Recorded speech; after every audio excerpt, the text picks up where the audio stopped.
Hello and welcome back. Today I want to talk to you about something that's a big step in most people's lives: buying their first home. Buying your first home can be an exhilarating experience. The thrill of finally having a place to call your own, decorating it just the way you want, and having the freedom to do what you want with your space. But the home buying process can be also overwhelming, and first-time homebuyers often make common mistakes that can end up costing them big time. In this video, I'm going to explore the 7 most common mistakes that first-time homebuyers make during the purchasing phase and how to avoid them. So buckle up, grab a pen and paper, and let's get started on the road to your dream home.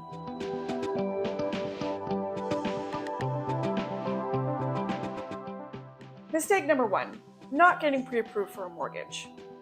This is a crucial step in the home buying process because it lets you know exactly how much house you can afford. Without pre-approval, you may end up falling in love with a house that is out of your budget. This is a mistake that can disappoint you deeply. We all know how it feels to go window shopping and see something you really like, but you can't afford it. And that's with you being prepared. Imagine that feeling with an entire house and you were blindsided by the realization when it came down to the details. That's a really crushing blow, especially if it was your dream home. It had the perfect ensuite that you've been wanting since you even entertained the idea of your own space. Maybe it had a huge walk-in closet, or 2, a great living room with a phenomenal view, and the best part, a lovely covered patio in the back, just perfect for hosting company. But you overlooked or miscalculated, and that house is not an option. A lot of times people think that merely budgeting out an estimate or getting pre-qualified is enough. It isn't.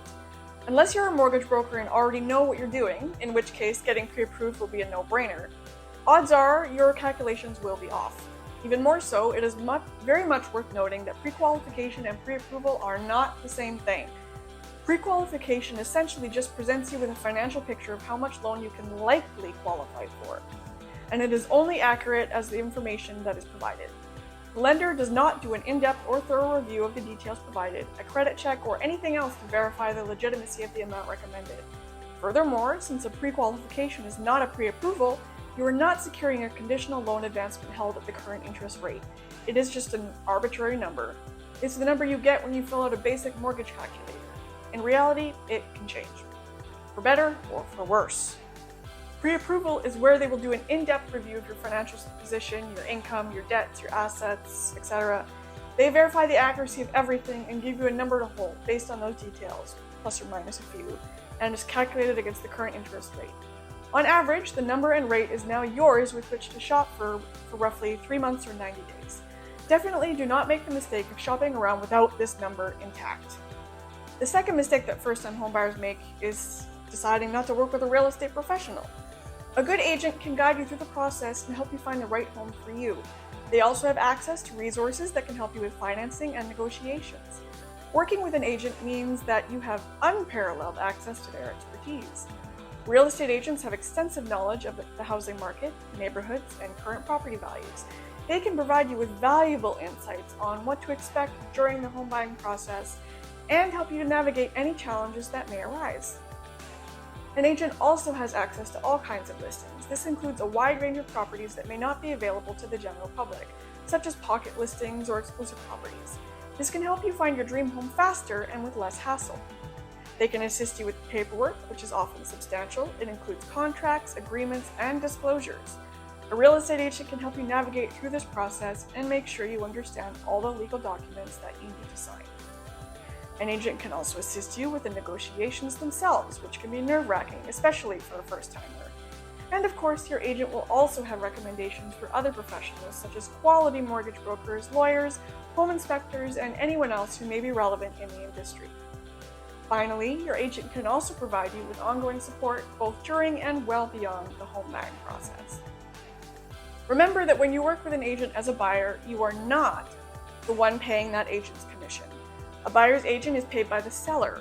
For you, working with an agent is basically free. That said, please don't abuse the services of your agent. Just because it is free for you doesn't mean it is free for the agent. We get paid, but only if we manage to firm up a deal. It is a job, after all, and it costs a lot of time, money, and effort for us to help you.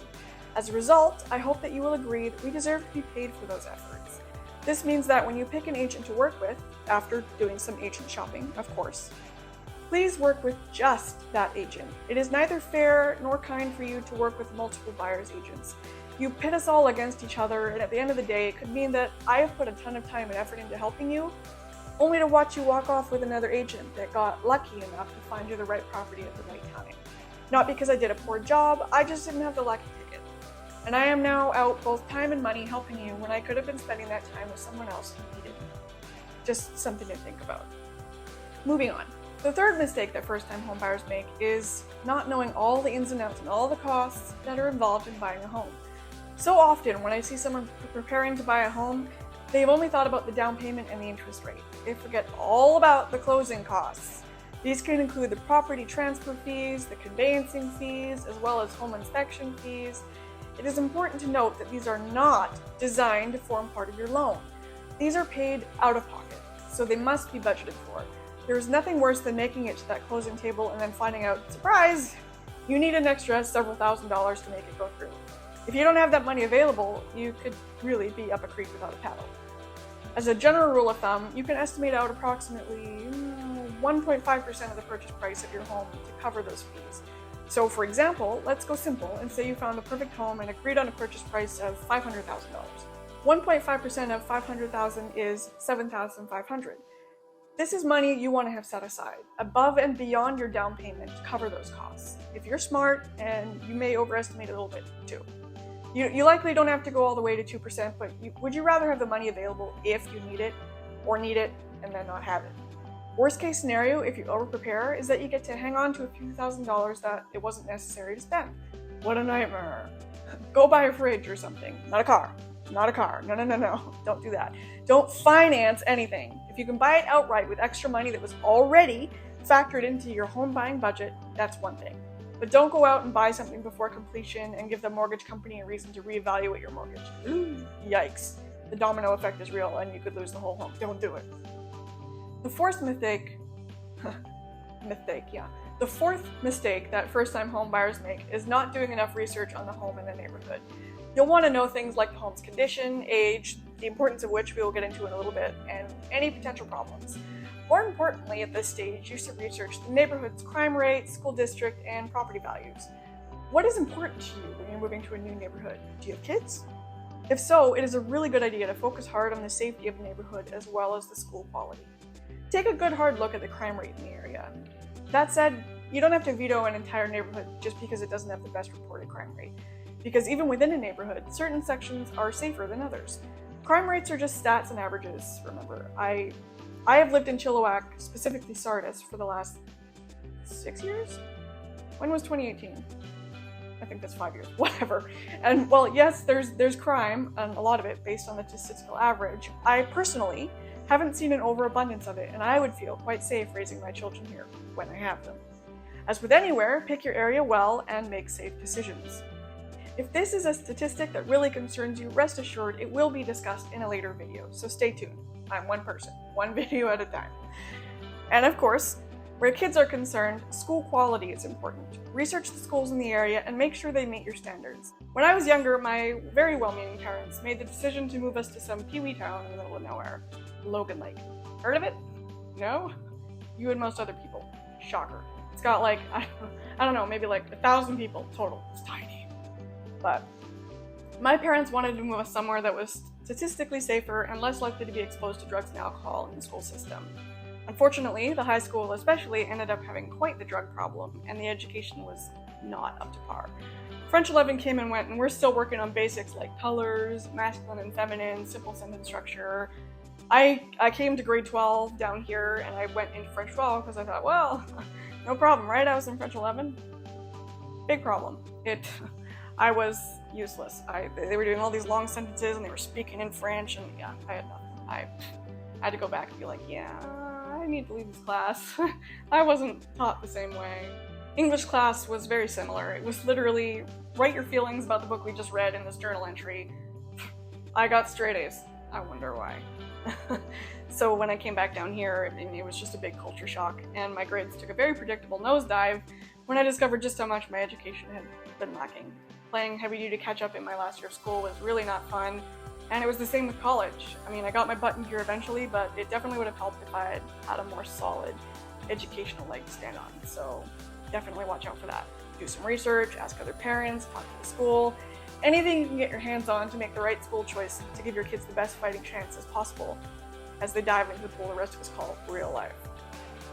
Finally, make sure you like the neighborhood in general. Check out the community, the neighbors, if they're friendly or not, and anything else you may deem to be important to you. At the end of the day, this is a choice you're making to live in this home for likely at least a few years. Make sure they're happier ones. The fifth mistake that first-time homebuyers make is not getting that very, very, very important home inspection. A home inspection is a critical step in the process because it can uncover any potential issues with the home. This one cannot be stressed enough. If you have the opportunity to get a home inspection, and you should always have the opportunity in an ideal buying situation, get one. The home inspection can uncover issues with things like plumbing, electrical, and structural problems. Hypothetically, let's say that you're a first-time homebuyer and you found what you believe to be your dream home. You've already put in an offer and it's been accepted, so now's the time for the all-important home inspection. During the inspection, the home inspector discovers a significant amount of mold in the walls and ceilings of the home.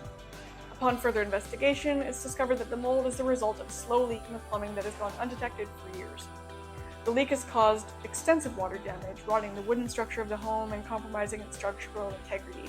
To make matters even worse, the home inspector discovers that the electrical wiring in the home is outdated and potentially dangerous, with exposed wires and overloaded circuits.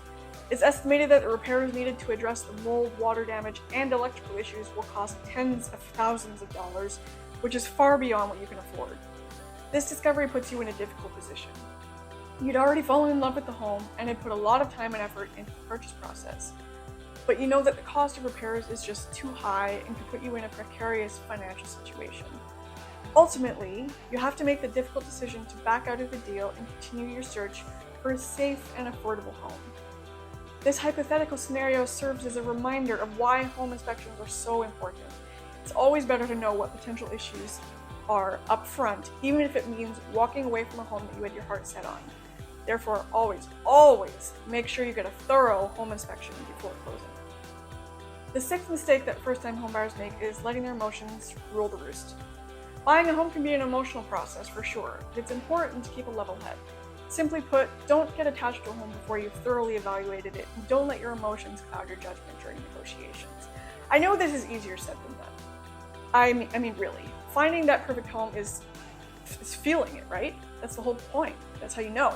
You walk in, you take a look around the room, you love it, you can see yourself in it, you can see yourself sitting in the comfy chair by the fireplace and watching the mountains as you drink your morning cup of coffee. Perhaps you have the dog laying at your feet. It's those wee hours in the morning before your kids get up and shatter all the peace in the world. It's perfect. It is emotional. But do your best. House hunting isn't the most logically mediated process in the world, but it can be less stressful if you manage your expectations. If it's meant to be, it'll be. If it's not, there's a better one out there for you. I have a philosophy when I'm out and about with my clients. If one home falls through, that just means the next one, we will find one that really, really knocks your socks off. So much so that you won't even miss the one you just lost. And of course, when you do find that one, give yourself permission to get excited after completion and possession, or somewhere around there. You decide on the safe place. Just make sure that finances, inspection, and closing all go well, and then you should be right as rain. While you may plan to live in your home for a long time, life can be unpredictable. You may need to sell your home in the future, so it's important to think about the resale value and potential improvements that can increase it or decrease it. So while you may really like the idea of a out there cottage-style kitchen in your otherwise very modern-looking home, consider that not everyone will feel that way. The more you do to the home that is less typical, the more it will have an effect on the resale value, especially if the cost to change it will be extensive. I've seen people go all out and build their own house in a truly unique fashion. I can't remember exactly where it is, but there's one in, I think it's Langley. But the home looks like it looks like a castle on the outside. I have no idea what it looks like on the inside, but it had a pointy, like bright orange roof. Like it looked really cool, but I can't help but wonder how hard it would be to sell. If one day you want to move or have to, or maybe this isn't your dream home, do consider to a point how it will look to other people. You don't want selling it later on to be a hassle and a half. You definitely want to earn what the home is worth. You don't want to have to take a massive hit on the sale price because you went wild with the more eccentric home renovations. If this got your blood pumping, consider checking out my other video on the top 10 reasons to buy a home. Now that you know what mistakes to avoid, let's add on to it by exploring why now is a great time to jump in and buy your first. I'll see you next week. Subscribe. Bye.